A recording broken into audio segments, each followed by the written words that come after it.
Welcome to Living and Learning. I'm Allison Kinnear. Today we are talking about restlessness. We have all hopefully been sheltering in place and encountering this quarantine for many weeks now. It's no longer new.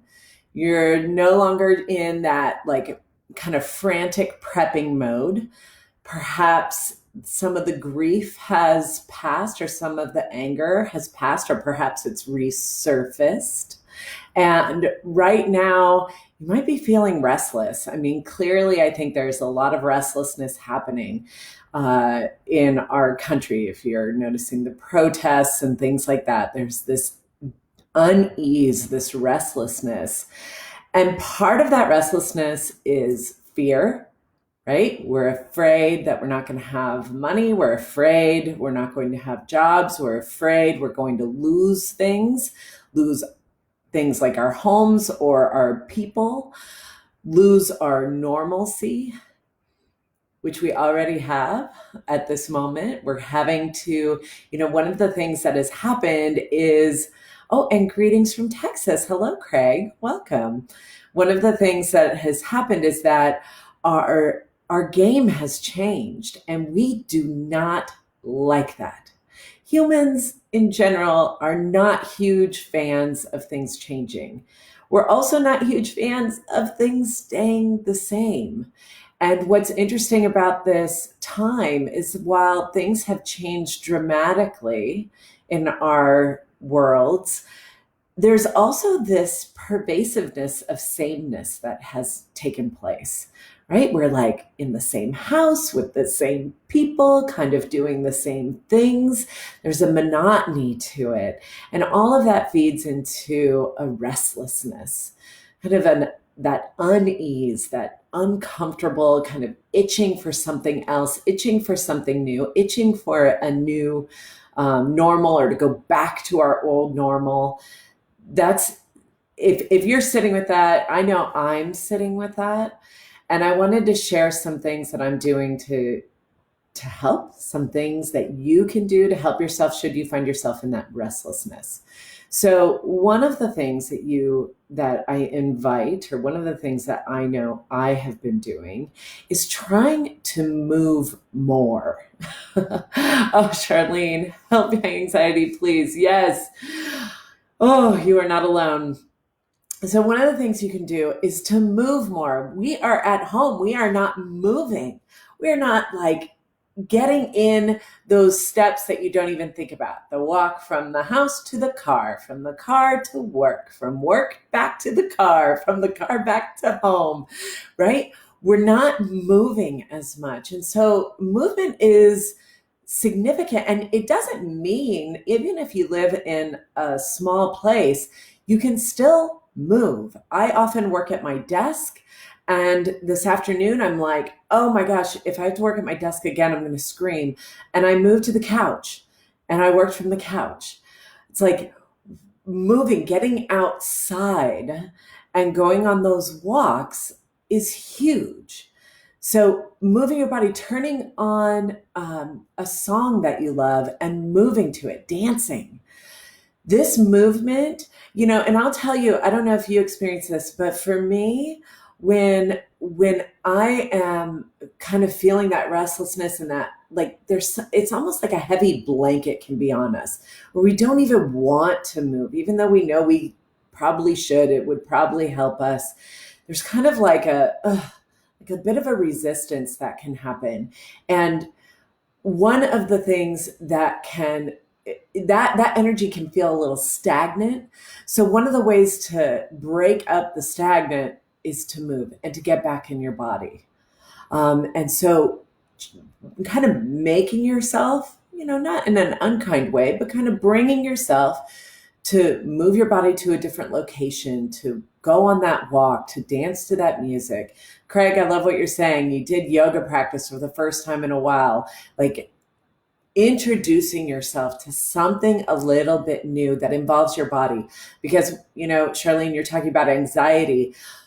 Part of anxiety is we're off in the future. We're in our worry, we're in our fear, our minds are no longer in our bodies. Our minds are someplace else, imagining these, imagining uncomfortable futures, imagining, usually horrible futures, right?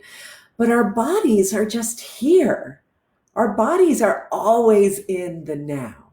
Our breath is always in the now. That's why yoga, meditation, mindfulness practice, they always bring you back to your breath, because your breath doesn't go into the future. Your breath doesn't worry about what happened 2 days ago or what's going to happen 2 weeks from now. Your breath is just here in your body. And so when we can get our minds back in our bodies, it changes things. And so that movement becomes huge, bringing yourself back. Craig, I love it. I've been taking long walks as well, listening to meditation or music. Absolutely. Yeah, bringing you back to your teenage years when you used to walk a lot. One of the things that this whole situation has reminded me of, not only of my teenage years, because I'm playing cards more. My kids, like, I'm playing like actual solitaire, with real cards, not computer. And my kids are like, how do you play that? How do you play that game? And I'm playing all my different games that I used to play when I was a teenager. We're bringing out board games that we used to play when we were younger. So it kind of can reset ourselves to a time when maybe technology wasn't so prevalent, when we did have to walk more, we had to entertain ourselves more. So all of those activities can kind of bring us back. We can kind of infuse some pleasant nostalgia to ourselves during these kinds of restless times. The other thing that I would say is when we can bring ourselves back to the present moment, back to the now, whether it's through our breath, through moving our bodies. And the other way is just by tuning into your senses. This is another way to kind of bring us back to the now and kind of help ourselves be in this moment. And this moment might feel uncomfortable. Your body might be feeling restless, like, oh, I don't exactly want to be seen or acknowledged or felt into. We might feel a little bit yucky in that noticing. And that's where things like dance becomes helpful. That's when things that we can infuse some joy so we can reconnect with our body in positive ways. We can reconnect with the now in positive ways. Because when we can do that, we can see the possibilities. It's hard to see the possibilities when we're just kind of stuck. So I invite you, come back to the now, be in your body in as joyful of a way as possible. It will help you with your anxiety. It will help you with your restlessness. And to find things that used to bring you joy when you were younger, when you were a teenager, when you were a young adult, that lit you up in some kind of way. I invite you to revisit that. I will be sharing more on my VIP pass. So if you want to know more, it's $5 a month. I record extra videos just to help people. And so we'll be talking about restlessness some more and how to combat it in the VIP pass.